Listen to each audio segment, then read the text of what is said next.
Hi everyone, good morning. कैसे हैं आप सब? आई होप आप सब बहुत अच्छे होंगे and welcome to my new vlog.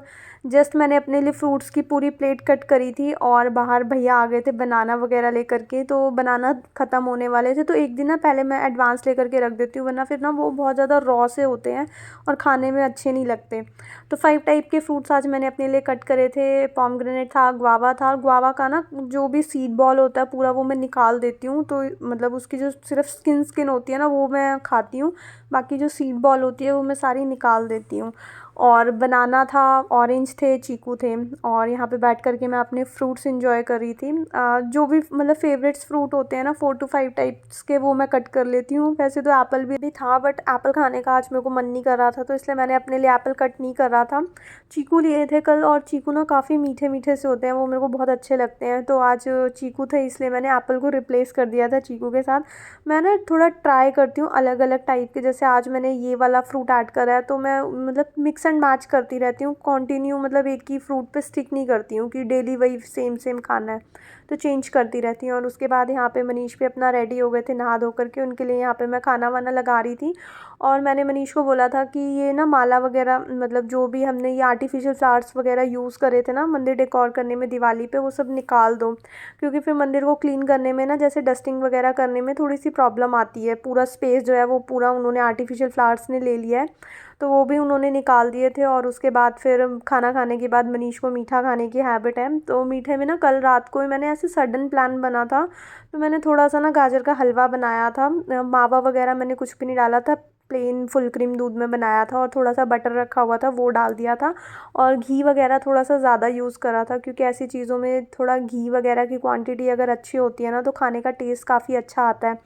तो मैंने इवनिंग में थोड़ी सी गाजर वगैरह ग्रेट करी थी और फटाफट से गाजर का हलवा बना दिया था। काजू वगैरह थोड़े ज़्यादा डाल दिए थे, क्योंकि थोड़ा ड्राई फ्रूट अच्छा लगता है। बाकी इसमें किशमिश और बादाम वगैरह भी डलते हैं, बट हमारे घर पे मतलब मेरे को भी और मनीष को भी ना ज़्यादा बादाम और काजू वगैरह पसंद, बादाम और किशमिश थोड़े कम पसंद आते हैं, तो इसलिए मैं ना सिर्फ इसमें काजू वगैरह ज़्यादा डालती हूँ। तो वो गर्म करके मैंने दे दिया था। मेरे को ठंडा पसंद है, उनको गर्म पसंद है, तो मैं अपने लिए फ्रिज में रखती हूँ और उनके लिए थोड़ा सा गर्म करके देती हूँ। तो थोड़ा सा मेरे को गर्म करना था, तो मैंने इसी पे ही तवे पे गर्म कर दिया था, और उसके बाद उसको टिश्यू से क्लीन कर दिया था। क्योंकि अभी ना मेरे को इसके ऊपर जीरा रोस्ट करना था, और वैसे भी रोस्ट जीरे को अगर मैं हल्के फुल्के घी वाला होता भी तो मतलब ठीक है, काम चल जाता। तो उसको मैंने वैसे अच्छे से टिश्यू से क्लीन कर लिया था, ताकि उसका मीठापन निकल जाए। और उसके बाद फिर मैंने इस तवे के ऊपर जीरा रोस्ट करने के लिए डाल दिया था, क्योंकि जो छाछ में मैं डालती हूँ ना जीरा, अजवाइन और हींग का पाउडर बनाती हूँ जो, वो थोड़ा ख़त्म हो गया था, मतलब बिल्कुल ही ख़त्म हो गया था। और अजवाइन आज मेरे पास थी नहीं, तो फ़िलहाल मैं जीरा और हींग डाल करके एक पाउडर तैयार करती हूँ। मतलब टेस्ट काफ़ी अच्छा लगता है उसका, छाछ में या फिर कर्ड वगैरह में डाल करके। तो वो ख़त्म हो गया था, तो मैंने साथ के साथ वो भी डाल दिया था। और वैसे भी हल्का फुल्का जो घी की कोटिंग सी रहती थी ना इसके ऊपर, वो जीरा एब्जॉर्ब कर लेता है, तो उसमें भी अच्छा ही फ्लेवर आता। तो जीरा यहाँ पे मैंने रोस्ट करने के लिए रख दिया था, और साथ साथ जो दो चार चीज़ें मेरे को रिफ़िल भी करनी थी, वो भी मैं साथ साथ रिफ़िलिंग कर रही थी। ब्लैक सॉल्ट, जो पिंक सॉल्ट होता है ना, काला नमक, वो था ये। और रात को मैंने कंटेनर वॉश वगैरह करके रख दिया था, ताकि इस टाइम मॉर्निंग में अच्छे से ड्राई व्राई हो जाए। और अच्छे से क्लीन वगैरह कर लिया था मैंने टिश्यू से, ताकि कोई भी मॉइस्चर वगैरह ना आए किसी भी चीज़ में। थोड़ा कोई भी चीज़ हम विंटर सीज़न में स्पेशली डालते हैं ना कंटेनर्स वगैरह में, तो उसको एक बार ना टिश्यू से क्लीन कर लेना चाहिए। वैसे भी मैं समर्स में भी करती हूँ, नहीं तो ना खाने पीने की चीज़ों में मॉइस्चर आ जाता है ना, तो वो बहुत जल्दी ख़राब हो जाती है, उनकी शेल्फ़ लाइफ जो होती है वो मतलब कम हो जाती है। और उसके बाद फिर हींग वगैरह के ऊपर हल्की फुल्की ना, मतलब जैसे हम चीज़ों को यूज़ करते हैं, वो हमारे जो किचन में ग्रीसी हैंड्स होते हैं वो जगह जगह कंटेनर्स को भी टच होते रहते हैं, तो साथ के साथ ना मैं उनको वाइप करती रहती हूँ। नहीं तो फिर अच्छी सी कोटिंग आ जाती है चीज़ों पे, तो फिर उसमें बहुत टाइम लगता है घिसने में। तो साथ के साथ मैंने यहाँ पे हींग की बॉटल को भी अच्छे से क्लीन कर दिया था, और बास्केट भी रखी हुई थी, काफ़ी दिन हो गए थे, इसको भी मैंने क्लीन नहीं करा था। और इसके बीच में जो मैंने लाइनर लगा रखा था वो बिल्कुल नीट एंड क्लीन था, तो उसको मैंने एक ये जो क्लॉथ था उसी से जस्ट वाइप ऑफ कर दिया था। और जो मैंने DIY स्प्रे है उससे मैंने बास्केट को अच्छे से क्लीन करा, और दोबारा से वही वाला लाइनर मैंने लगा दिया था, क्योंकि बिल्कुल क्लीन, नीट एंड क्लीन था। इस पर कोई भी मतलब ख़राब नहीं हुआ था ये बिल्कुल भी किसी तरह से। तो उसी को मैंने अच्छे से क्लीन करा। और ये मग के अंदर मैंने जो भी स्पैचुलास और ये सब चीज़ें रखी हुई थी, नाइफ़ वगैरह, सिज़र्स वगैरह, तो उनको भी मैंने अच्छे से क्लीन कर दी थी। थोड़ा सा मग अंदर से गंदा हो रहा था तो वो भी मैंने साथ के साथ क्लीन कर दिया था, और जो भी चीज़ें उसमें थी वो सारी रीअरेंज करके रख दी थी। साथ में छोटी छोटी, जैसे हम किचन में बहुत सारे काम ऐसे होते हैं जो हम वहाँ पे मतलब हमको टाइम दे करके करने होते हैं, लाइक दूध बॉयल करना होता है, चाय बनानी होती है, या फिर इसी टाइप का कोई काम करना होता है। जैसे हम सब्जी वगैरह भी बना रहे होते हैं तो हमें मसाला वगैरह भुनना होता है, तो उस टाइम पे उन चीज़ों को बनने के लिए अपना टाइम चाहिए होता है।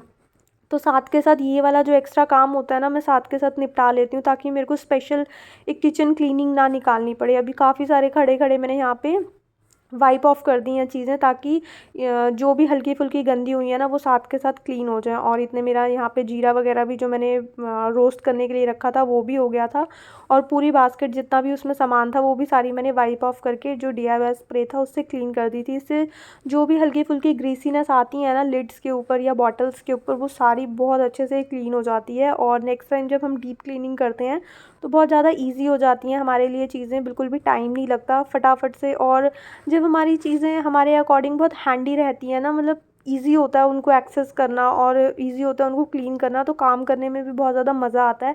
अदरवाइज़ ना फिर हम थोड़ा लेज़ीनेस दिखा देते हैं कि कल करेंगे, और वो काम ना फिर बहुत ज़्यादा पेंडिंग में चला जाता है, और वो मतलब बहुत ज़्यादा फिर टाइम भी लगता है, स्पेशली पूरा दिन निकालना पड़ता है उन चीज़ों को घिसने विसने के लिए। तो साथ के साथ मैं क्लीन करती रहती हूँ अपने सराउंडिंग किचन में जो भी चीज़ें मेरे को दिखती हैं। और उसके बाद फिर यहाँ पे मैंने जीरा वगैरह रोस्ट करके इसमें कूटने में कूट लिया था, क्योंकि मिक्सी में भी उसको मैं मतलब ग्राइंड कर सकती थी, बट मेरे को इस तरह से थोड़ा सा क्रश करा हुआ ज़्यादा अच्छा लगता है, क्योंकि वो उसके ना बिल्कुल वो पाउडर जैसा नहीं बनता। अदरवाइज़ छाछ में मैं डालती हूँ ना वो पूरा पाउडर हो जाता है, और फिर उसका मतलब वो घुल सा जाता है। मेरे को चाहिए कि हल्का फुल्का जो दरदरा सा होता है ना उस टाइप का, तो इसलिए मैं इसमें कूट लेती हूँ। और उसके बाद जो स्पाइस बॉक्स था उसकी भी लिड को मैंने अच्छे से क्लीन कर लिया था, क्योंकि जैसे पराठे बनाते हैं या कुछ भी चाहिए होता है तो स्पाइस बॉक्स हमको चाहिए ही होता है, बार बार हम उसका यूज़ करते हैं, तो उसकी लिड ना हल्की फुल्की ग्रीसी हो ही जाती है। वीक में एक बार उसको अच्छे से क्लीन कर दो तो वो बिल्कुल अच्छे से चमकती हुई रहती है। और उसके बाद फिर आज कुकिंग वगैरह मेरी हो चुकी थी, और ये टाइम था मेरा किचन वाइंड अप वगैरह करने का, तो साथ के साथ मैंने आज कुक टॉप को भी अच्छे से क्लीन कर लिया था। वीक में एक बार या 2 बार मैं जो कुक टॉप होता है उसको मैं विम जेल से कर देती हूँ। अदरवाइज़ जो डेली बेसिस वाली मेरी क्लीनिंग होती है उसमें मैं इसी स्प्रे से कुक टॉप को अच्छे से क्लीन करती रहती हूँ, और सारी चीज़ों को उठा करके जो भी मतलब साथ के साथ होता है ना चीज़ों को मैं क्लीन करती चली जाती हूँ, ताकि मेरा काम जो है ना वो एक टाइम के लिए बहुत ज़्यादा पेंडिंग में ना जाए। और उसके बाद वही जो DIY स्प्रे मैंने यूज़ करा था उसको यूज़ करने के बाद मेरा कुकटॉप बिल्कुल अच्छे से चकाचक चमक जाता है। और उसके बाद फिर आ गई थी मैं यहाँ पे कपड़े वगैरह वॉशिंग के लगाने के लिए, और आज मेरे को 2 स्लॉट लगाने थे, तो इसलिए आज ना मैं मशीन को फुली ऑटोमेटिक की जगह मैं उसको सेमी ऑटोमेटिक की तरह यूज़ करने वाली थी, तो वो एक स्लॉट में लगा करके आ गई थी। और उसके बाद फिर डोरबेल बजी थी और मेरा पार्सल आया था। मैंने फ़्लिपकार्ट से कुछ ऑर्डर करा था। विंटर्स जो हैं वो धीरे धीरे अब बढ़ने लगी हैं, और दिसंबर जस्ट आने वाला है एक दिन में। और तो फिर मेरे को चाहिए था कि जैसे कभी आना जाना पड़ता है तो कुछ ड्रेसेस ऐसी होती हैं जिसके साथ ना हमको कुछ वार्म स्टॉकिंग्स वगैरह चाहिए होती है, तो मैंने अपने लिए स्टॉकिंग्स वगैरह मंगवाई थी।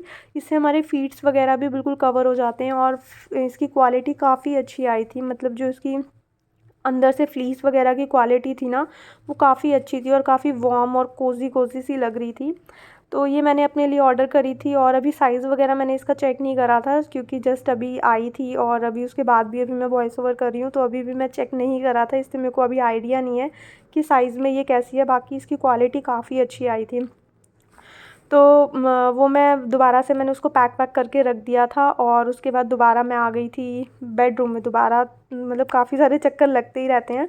तो बालकनी क्लीन मेरे को करनी थी, बहुत ज़्यादा दिन हो गए थे बालकनी क्लीन करने। विंटर आती है ना, थोड़ा सा ये बालकनी वाला जो पोर्शन है ना वो थोड़ा मेरा रह जाता है, क्योंकि पूरा दिन जो है वो डोर बंद रहता है। पीछे से इतनी ज़्यादा ठंडी हवा आती है ना, मतलब शिमला मनाली की हवा भी कम पड़ जाती है, इतनी ज़्यादा ठंडी हवा चलती है। तो ये वाला डोर मेरा बंद रहता है ना, मतलब जब मेरे को कुछ चाहिए होता है तभी मैं खोलती हूँ, अदरवाइज़ पूरा दिन बंद रहता है। और बीच में बारिश भी आई थी, जिसकी वजह से जो प्लांट्स की जो नीचे से मिट्टी है ना उसकी वजह से सारा फ्लोर गंदा हो जाता है। तो आज मेरे को बालकनी क्लीन करनी थी अच्छे से। मैं बालकनी क्लीन करने के लिए पूरी बकेट को भर करके आई थी, ताकि अच्छे से मैं क्लीन कर सकूँ। और मतलब रेगुलर बेसिस पे हम काम करते रहते हैं ना, तो वो बहुत ईज़ी रहता है, फटाफट से मतलब टाइम नहीं लगता है। आज मैं बहुत दिनों के बाद बालकनी क्लीन कर रही थी, तो काफ़ी टाइम लगा मेरे को। क्लिप्स मैंने जो है वो बहुत थोड़ी सी ऐड करी थी, अदरवाइज़ क्लीन करने में बहुत टाइम लग जाता है अगर आप तो रेगुलर चीज़ों को क्लीन नहीं करते हो। जो 5 मिनट का काम है वो 10 मिनट लेगा, उससे बेटर होता है कि हम साथ के साथ चीज़ों को क्लीन रखते जाएँ। बट थोड़ा सा विंटर में ये चीज़ हो जाती है कि कुछ एरियाज़ होते हैं, एक तो ठंड बहुत ज़्यादा लगती है और मेरे को बिना स्लीपर्स के बैठने से ही मेरा हेडेक सा होने लगता है। पूरा दिन जैसे ही विंटर्स की स्टार्टिंग होती है ना, मैं पैरों में सॉक्स वगैरह वेयर करके रखती हूँ और मैं 5 मिनट के लिए उठाती हूँ ना, मेरे को बहुत ज़्यादा ठंड लगती है। तो इसलिए ये वाला जो एरिया है ना विंटर्स में स्पेशली, ये बालकनी जो है वो थोड़ा सा मेरे से अवॉइड हो जाती है। मतलब थोड़ा ये वाला करते हुए ना मैं लेज़ी हो जाती हूँ। बट आज मेरे को करनी थी क्योंकि बहुत ज़्यादा गंदी हो गई थी, बारिश वगैरह आई थी और थोड़े बहुत कपड़े वगैरह भी जो बचे हुए होते हैं वो भी मेरे को बालकनी में ही डालने होते हैं, पीछे वाली। तो फिर बहुत ज़्यादा गंदी हो गई थी, आते जाते ना बिल्कुल एकदम डस्टी डस्टी सी हो रही थी बारिश की वजह से। तो वो भी मैंने अच्छे से क्लीन कर दी थी और प्लांट्स को ना थोड़ा सा आगे मैंने कर दिया था ताकि अच्छे से नीचे से भी क्लीनिंग हो सके। और उसके बाद फिर ड्रेसिंग को भी मैंने अच्छे से क्लीन कर दिया था। जो थोड़ा सा वेट होता है ना, हल्का सा 70% ड्राई होता है और 30% वेट क्लॉथ से मैंने अच्छे से ड्रेसिंग को भी क्लीन कर दिया था। जो भी हल्के फुल्के डस्ट थी, क्योंकि ये वाला जो फर्नीचर है ये रेगुलर मैं क्लीन करती रहती हूँ, तो बहुत ज़्यादा गंदा था नहीं। वेट क्लीनिंग करने से ना चीज़ें वैसे भी क्लीन ही रहती हैं, चाहे हम कॉलिन वगैरह यूज़ करें या ना करें। थोड़ा सा क्लॉथ जो हम यूज़ करें क्लीनिंग में वो हल्का सा वेट कर लो और मतलब 70% ड्राई होना चाहिए, वरना फर्नीचर का थोड़ा सा वुड वाली चीज़ें होती है ना, तो एकदम गीला गीला नहीं यूज़ करती हूँ मैं। तो थोड़ा सा वेट अगर करके क्लीनिंग करो ना, तो चीज़ें में बहुत अच्छी शाइन भी रहती है। और उसके बाद जो मॉर्निंग में ये आर्टिफिशियल फ्लावर्स थे, मनीष ने मंदिर से निकाले थे, उनको भी मैं सेट करके रख रही थी क्योंकि अब ये मतलब यूज़ होने वाले हैं नहीं, अब ये डेकोर वगैरह में यूज़ होते हैं। तो इनको मैं रख कर के आ गई थी और ये वाला एरिया भी मैं अच्छे से क्लीन करी थी क्योंकि ये सबसे ज़्यादा यूज़ होने वाला एरिया है पूरे घर में। एक बेडरूम में बेड और यहाँ पे ये वाला एरिया सबसे ज़्यादा यूज़ होता है। हमारा खाना पीना पढ़ना सब कुछ यहीं पे होता है। इनफैक्ट बेटू अपना मतलब उसको है कि वो एलेक्सा चला करके ना अपनी ड्राइंग पेंटिंग वगैरह भी करती है, तो वो सामने से देख करके ड्रॉ करती रहती है चीज़ें। तो सारा दिन अगर हम बाहर हैं लिविंग रूम में, तो ये एरिया सबसे ज़्यादा टेबल यूज़ होती है। बिट्टू क्या करती है, जो भी कटिंग वटिंग करती है ना, और वो मोस्टली पूरा दिन कार्ड्स मेरे लिए ही बनाती रहती है। तो वो कभी कभी ना मैं आ जाती हूँ सडनली, तो वो ना डर करके जो भी कटिंग्स वगैरह होती हैं ना वो टेबल के नीचे डाल देती है और आप देख सकते हो कितने सारे छोटे छोटे ये कटिंग वाले पेपर्स निकले हैं। तो उसकी वजह से ना थोड़ा सा ये एरिया मैसी भी रहता है। अभी मैं क्लीन करके हटूँगी, जैसे ही बेटू आएगी ना फिर वो अपनी चीज़ों को दोबारा से इसके ऊपर रखना फैलाना स्टार्ट कर देती है। और उसके बाद फिर यहाँ पे झाड़ू मैं पहले लगा चुकी थी, उसके बाद फिर मैंने डस्टिंग वगैरह करी थी और उसके बाद फाइनल बारी आई थी मॉपिंग करने की। और काफ़ी दिन हो गए, धूप बिल्कुल भी अच्छे से निकल नहीं रही है, हल्की फुल्की धूप रहती है और बाहर इतना ज़्यादा ऐसे फॉगी फॉगी सा अलग होता है, बट वो फॉग होता नहीं है, वो पॉल्यूशन जैसा ही होता है। बिल्कुल भी बाहर का वेदर ना अच्छा नहीं चल रहा दिवाली के बाद से। इनफैक्ट दिवाली से पहले ही बहुत ज़्यादा पॉल्यूशन सा चल रहा है और थोड़ी सी बारिश आती है ठीक हो जाता है, उसके बाद फिर से वैसा हो जाता है। इस टाइम पे देख के ऐसा लग रहा है कि जैसे शाम हो गई है। जब डिम वाली लाइट ऑन थी ना, तब बाहर से दिख रहा था कि प्रॉपर लाइटिंग है, लेकिन जब मैंने ये बड़ी वाली लाइट ऑन करी ना, तो बाहर की लाइटिंग जो थी वो थोड़ी सी कम हो गई थी। और बस उसके बाद सारी क्लीनिंग वगैरह का जो मेरा काम था वो ऑलमोस्ट हो गया था। इसके बाद मेरे को जो भी क्लॉथ्स वगैरह मैंने लगाए हुए थे वो बाहर डालने थे। बेडशीट्स ही थी मोस्टली, 2 बेडशीट थी वॉशिंग के लिए जो मैंने लगाई थी, और उसके बाद मेरे को नहा करके जाना था बेटू को लेने के लिए।